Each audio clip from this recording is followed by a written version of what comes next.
Hello everyone, my name is Donna Oberlin and I will be your instructor for piano class for non-majors. Um, One thing that I want to let you know is that normally this class would be in a room with 13 keyboards. And I would be working with you live on the spot, real time, and tweaking things. We'd be playing together three times a week. But because of this format, I decided that the best way to approach this would be to do tutorials and just embed them into Blackboard, and you would go on and work with me. With me, I will show you every step of the way. You'll have clear pictures of, clear video of what I'm doing and explanations. And I also will have, when I upload a video on a piece of music, a finished performance as well. So I'll play the piece as, up to tempo and with the louds and the softs, and how I would want you to prepare it for an exam. The reason I'm not doing any sort of virtual meeting live is because there's too many. I'm teaching 3 sections of this class, and to try to have everybody, playing at the same time, I can't go around individual. It would take 3 hours to do that. Also, from my own previous experience Zooming with my private studio, there is a time delay. So like when you play a note, there's this kind of weird lag. And if I were to go 1, 2, 3, 4, and bring a student in, there was always a delay. So it drove me crazy. The other thing was sometimes the frequency of the tone, especially in the lower end of the piano, it would completely cut out. The pedal sustaining notes, I couldn't even tell if a student has it down. So I mean, it's been a great tool for a pandemic. I wasn't unemployed. It kept me going, and it kept my students going, and some of my students managed to improve, even though they were dealing in a really difficult format. So that's my explanation to not having that virtual meeting on Friday, and I'm so sorry that there was like a little bit of a cross communication there. I sent everybody a syllabus in your emails. If you haven't received it, please notify me, because this is a requirement for the class. It took me a little bit longer as well because I had to revamp and revise this whole thing, because we don't need headphones, we don't need this and that and this and that. Basically took me, I had to go back and tweak it. So I am going to go through the syllabus. You can go through it later. You could print it out maybe, and then kind of watch the video again and go through it with me. And I will post it probably again on Blackboard, so that if you don't happen to have your syllabus with you, you can just kind of bring it up. Okay, at the top of the syllabus has my name and my email address. Everything that we'll be doing will be communicating through emails, okay? And please don't ever hesitate to ask me the smallest detail. I will answer you, okay? I don't have office hours. My office hours will be if you have an issue or something that you're concerned about, you can, or if you want to just play for me to make sure you're okay on an individual, you can set up an appointment and then we'll Zoom, okay? Because, if you're worried like, I don't know if I'm doing this right, or this is awful, especially before an exam, you can say, can you just, am I doing this okay? The catalog description is basically development of basic skills required in playing piano, including familiarity with the keyboard and music notation. There's no prerequisite. So if you've never played a note in your life, great. That's fine. You'll be able to play. The objectives is to become familiar with the piano keyboard, to learn basic music terminology. You'll be learning a lot of terminology. You're going to be a little walking dictionary, music dictionary when I'm done with you. To be able to play elementary piano pieces using proper techniques. So along with these tutorials, I will show myself as an example of how to hold your hands and how to be seated correctly at the instrument. To be able to transpose simple melodies. I think what I mean by that is if you're playing, like Mary Had a Little Lamb.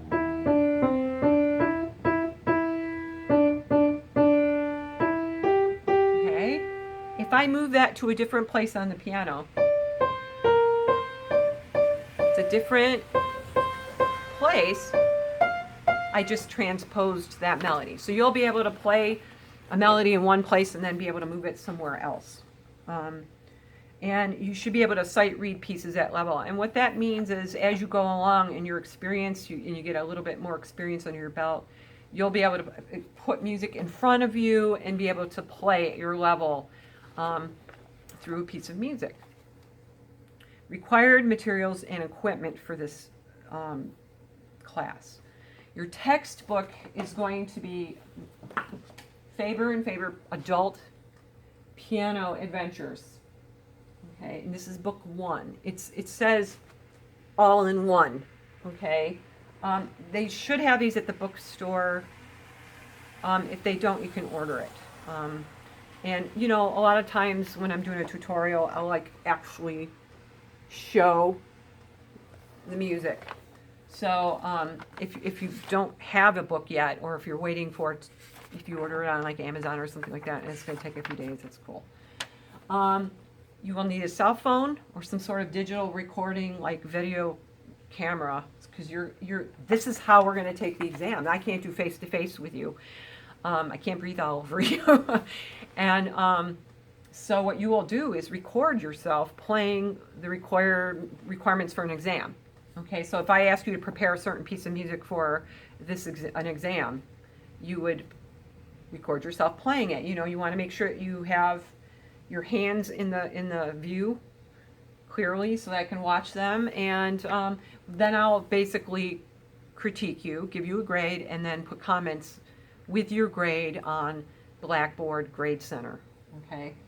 I also advise you to have a laptop or a personal computer that's stronger than your cell phone, because last semester for some reason some students were like, I can't view, you know, your assignments, and I think it's just the website is so big sometimes that you need a more powerful means of accessing some of the content. Maybe I'm full of it. I don't know. I'm not one of these tech savvy people, but I would advise you to have a laptop. You can also put that up on your piano when you're practicing along with the tutorials. It's nice to have a more enlarged view than just the little phone. And even though I know some of the phones are really nice, my expectations is units at least 1 through 8. I'm hopefully going to go further. I think this is the syllabus from last semester when we were really limited. So I'm going to try to get you as far as we can go. I think probably for the final exam I'll have you playing what we call pentascales, and pentascales are just 5-finger up and down, okay? And I will be asking you to play those in all of the keys, in different keys, on the black keys, on the white keys, and all combinations. And those will be in your book on page 170 and 171. And we'll talk more about that as the semester goes on. Learning outcomes. Students will demonstrate their ability to play piano pieces assigned in each unit. Students will show improvement and be able to read music. Students will gain knowledge of practical theoretical concepts and written terminology as applied to the keyboard. All assignments video will be posted on Blackboard. Completed assignments and video should be sent via email to me. Grades will be posted on Blackboard Grade Center along with comments. I'm just reading the syllabus. Okay. The second page, it talks about the grading procedure. This is a lot different than probably a lot of your classes. Like, it's not like you learn a fact, you have multiple choices, and you pick the right answer. It's not like that, right? You actually have to perform. You actually, I mean, it's like doing surgery kind of, right? You learn something and then you actually have to do it, and hopefully nobody gets hurt and you know, while you're learning. But basically, it's to see how well your skill level develops. And I take in a lot of things in consideration. You know, in your syllabus, you know, it might say, you know, if you make one mistake, that's an A. If you make 3 or more, it's a B or whatever. I don't do it that way because I know there's anxiety involved. You know, people get nervous. It's not your major instrument. You haven't been playing it 30 years like me, you know, and it's like the muscle memory. And you know, there's a little bit things that can go wrong, but I can assess also, you know, if I feel like, you know, like when you go to set your hands up, do you know where you are? Is there confidence? You know, if you maybe pushed a finger and it didn't sound and it threw you off. So I mean, there's a give. There's a little bit of a cushion, okay? And I think I have enough experience teaching as a private teacher to assess a beginning student. You have to trust me on that. And I'll be giving you comments, and you know, if you ever feel like I was unfair, you can say, look, you know, or I could give you another chance to do another video if you really are adamant. Grading criteria, again, things like pitch accuracy, rhythms being correct, symbols in your music that mean something. Should I be playing soft? Should I be playing loud? Should I be pressing my foot on the pedal? Not having a steady tempo. Lots of wrong notes. Wrong fingerings. Like you're playing the note with the wrong finger. Those kind of things add up. You know what I mean? Then I kind of go, yeah, this is a little bit, this could be stronger. Or this was a strong performance. That's very, very good. So let's move on. Third page. Same thing they talk about in the syllabus, talks about pentascale and my expectation with those 5-finger scales. And then we have a course calendar. The course calendar that I have in your syllabus is a rough. It's rough. You know, things happen. We might go faster. You know, I might find that you guys are doing really great, and the consensus is, yeah, we can do more. I try to do like a unit every week. So, and there's like 15 chapters in this book, I think. Let me just look really quick.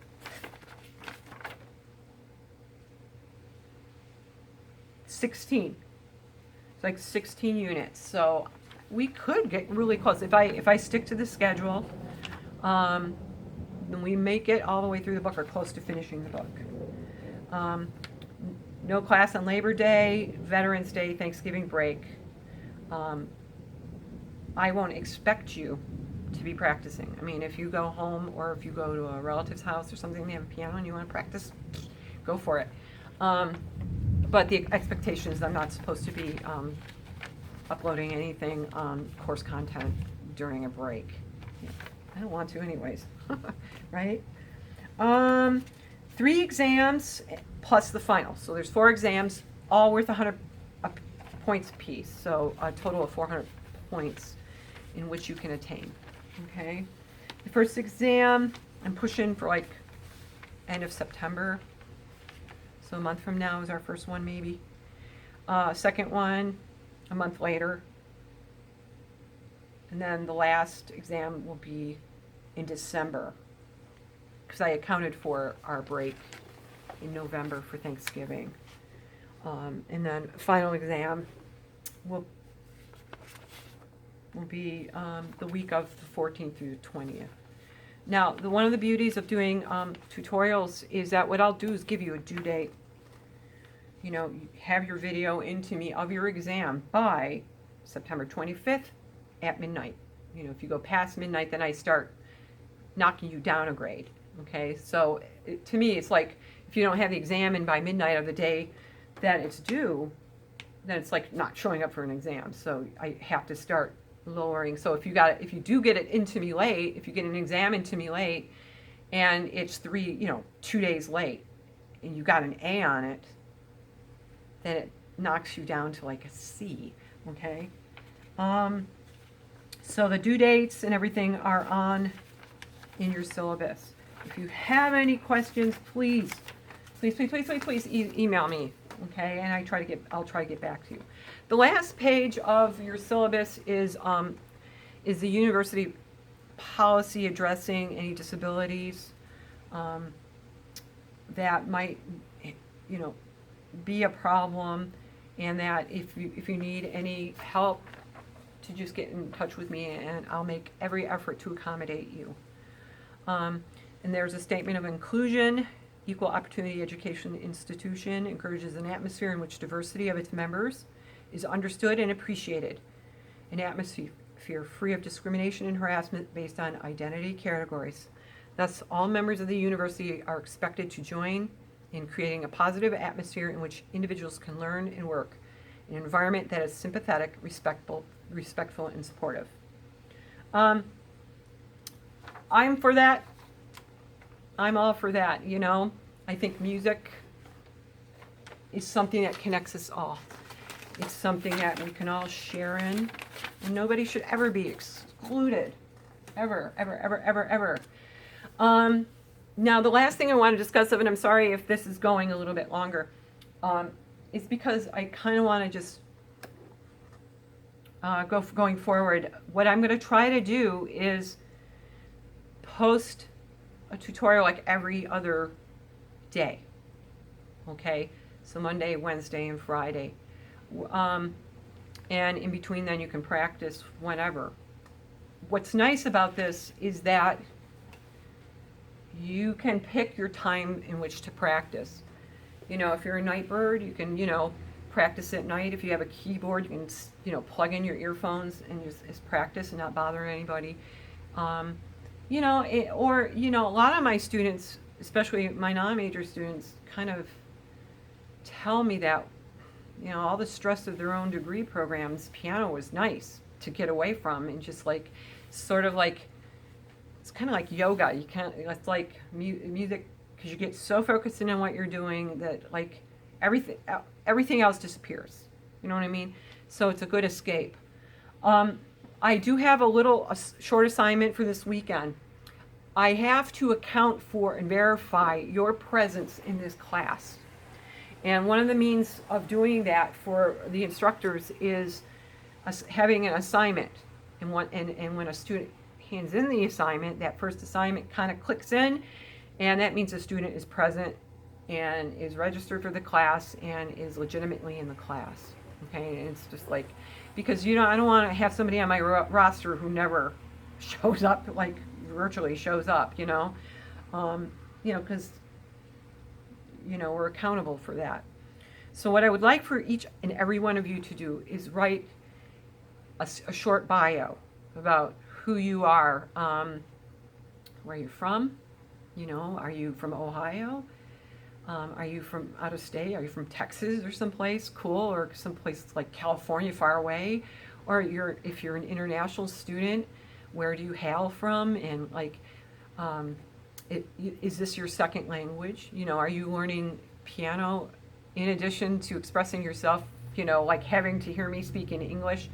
Piano music is kind of like a foreign language in itself, because you're looking at symbols and translating them into sound, and not everybody can do that. It's sort of like you're looking at this thing in front of you and you're changing it into sound. You know what I mean? It's sort of like not everybody has that ability. You have to learn to do it. So it's kind of like speaking a totally different language.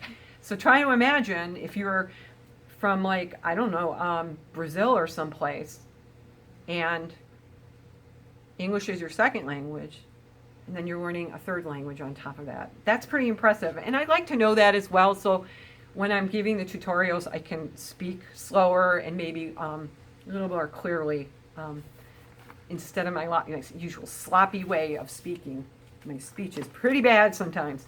In your bio, you might want to also include like nicknames. Do you prefer like the note how you appear on my roster, or do you want me to call you like by a nickname?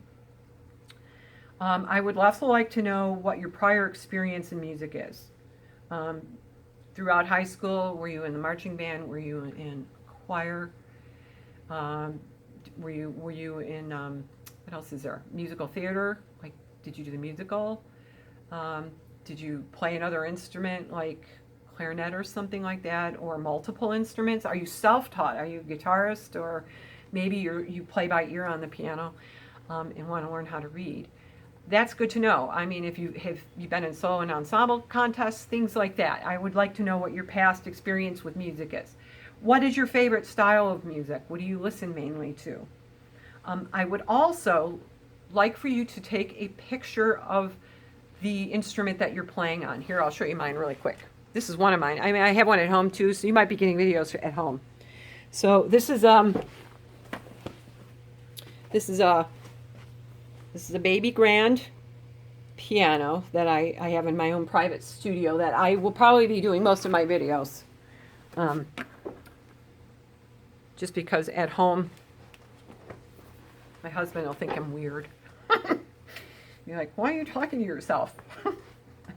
So I'd like to have a picture of what you're playing on. Are you playing on an acoustic piano like this? Or are you going to be playing on a digital piano? I would also like to know how many octaves you have on your piano, like how many keys. I mean, you can sit there, basically just count up the white keys. If it's a full keyboard, it's 88. That's including the black keys. Having a keyboard around 75 keys would be just fine. You know, you don't need a full keyboard, but it'd be nice to have one. Also, do you have your textbook yet? I'd kind of like to know that. So when I'm filming the first few videos, I'll make sure that I get the page on the video so that you can maybe screenshot it and be able to work from there. Trying to think what else. I feel like I'm missing something. I'm sure I am, because I always am. Again, I'm excited and interested to see how this goes. I think that you should be practicing about 2 hours a week. Okay, if possible. You know, I know it's an elective, but it is a skill. It is a skill that gets more difficult with time, and very difficult to fake your way out of. And it's not fun if you do that. So the more you practice, the more the muscle memory is trained. Okay. If some of you have prior experience with an instrument, it's probably reading treble clef. So many of you are going to be working with your left hand when you're not used to it. If you're if you're left-handed, it'll be your right hand that'll be giving you trouble. And we will be playing hands together, so that coordination comes into play. And if you put it off and try to practice everything in one day, it becomes like a snowball effect when you start missing tutorials and not getting at it every day. I want to give you that warning. It's so important. The last thing I'm going to say before I go is that if you don't have a keyboard, if you don't have a piano or access to one, and you're not going to be able to get one, then I've been asked to tell you to drop the class. I hate to do that, I do. But it's for obvious reasons that you need to have an instrument to play on or access to one. So please let me know. I mean, if the first week of class you're just like, I'm getting a keyboard, it's just not here, or I'm going to go home and get it, that'll be okay. That'll be okay. Because that won't kill you. But I, want to make sure that you legitimately have something to practice on. So I will put the assignment, the written assignment, on Blackboard so that you can look at it. But I need a written bio. You're going to email that to me because I want to get to know you. Because normally I have everybody in the classroom and we talk and we goof around and I start finding each person as an individual, and I kind of don't like this from afar talking at a camera. So I kind of would like a snapshot of what your life is like, written in your own words, and a picture of your keyboard, and email it to me. And that'll count as your first assignment, and then I can sign off on your verification of being present in class. I don't know about how I'm going to take attendance. I might just say on Mondays, please just send me an email to let me know you're alive and practicing, because I do like to keep attendance. So I'll get back to you on that, because, it'd be really easy to forget, I'm supposed to sign in on Monday with Donna. So we'll get back to that. If you have any questions, email me. Thank you, and I'm looking forward to spending the rest of the semester. Take care.